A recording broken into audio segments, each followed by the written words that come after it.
So I made a list of the most popular cybersecurity learning platforms and decided to embark on a mission. This mission is to try out all these platforms with the main objective of answering two questions. Firstly, is the free version any good? Does it offer any value? Secondly, does the premium version of any of these platforms justify the cost? So now, the first one I'm going to be looking at is TryHackMe. So I know that security is broad, and I try to be accommodating of as many use cases as possible as I'm framing my opinion. So, why did I start with this one? It is arguably one of the most popular, and as someone who used to be rank 1 on the platform for a specific month in a specific country. But anyway, I was rank 1. That is all that is important. So, firstly, the user interface. I think it is a good mix of being simple, yet being informative as to how you can get around the platform. It is most popularly known for its learning paths that offer different guidelines to what you should learn for breaking into a specific career in security, whether it be defensive, offensive, or security operations center, anything you can think of. And the big hurdle with the free version is this: each time you do a couple of lessons, you find a certain lesson that's labeled, "This room is for subscribers only." But I do think that whenever you come across that, just look for the information you're seeking to learn elsewhere. And over the years, people in the community and the platform itself have actually developed free mind maps and paid roadmaps for you to actually delve into, so you can get the most out of the platform even if you're not spending a single dime on it. So who is the target market for this platform?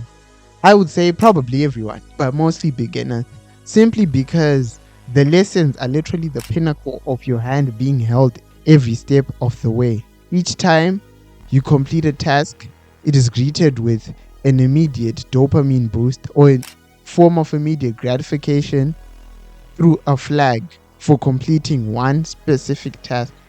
Unlike other platforms where if you don't have the flag, you haven't done a thing, despite having spent the whole day on the platform. But anyway, that's how it is. And each time you complete a question, they have this XP type of system, and you go through the ranks from noob to the most elite rank that is possible on the platform.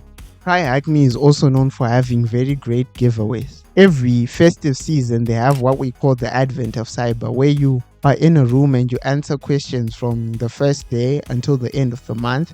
And from the people who complete the rooms, random people are chosen to win prizes. That could be vouchers for the platform itself, certification exams, as well as other tech prizes. Also, TryHackMe has very beginner-friendly networks.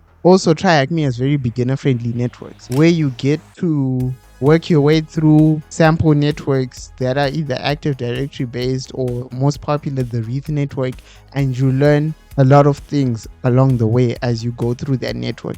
Next question: is the premium version worth it? For when I used it, I definitely found it helpful, and it was less of a hassle to actually commit to different sites, and it was actually less of a hassle to be able to commit to one source of information, even if it was just for a limited time, because eventually we're all willing to learn from different sources. And it is actually quite affordable. I think $14.99 if I'm not mistaken, and that's actually quite affordable in comparison to other platforms. And I think the streak functionality really helps keep you committed. You know, sometimes I know people are not really a fan of streaks at times because you sometimes become a slave to the streak. But then it's really good for commitment and consistency. And you actually get to practice more often, and you begin to live and breathe these things, and they sooner or later become second nature. If I were to give it a rating, I would probably give it an 8 out of 10. Simply because of its applicability across all levels, be it for beginners or experienced people. And it really has this hands-on classroom and CTF approach to things, and it is a very good source of learning. Now, if you found this helpful, make sure to hit the subscribe, and in the next episode I'll probably be reviewing another popular site So leave a comment in regards to which platform you'd like me to try out next. Until next time.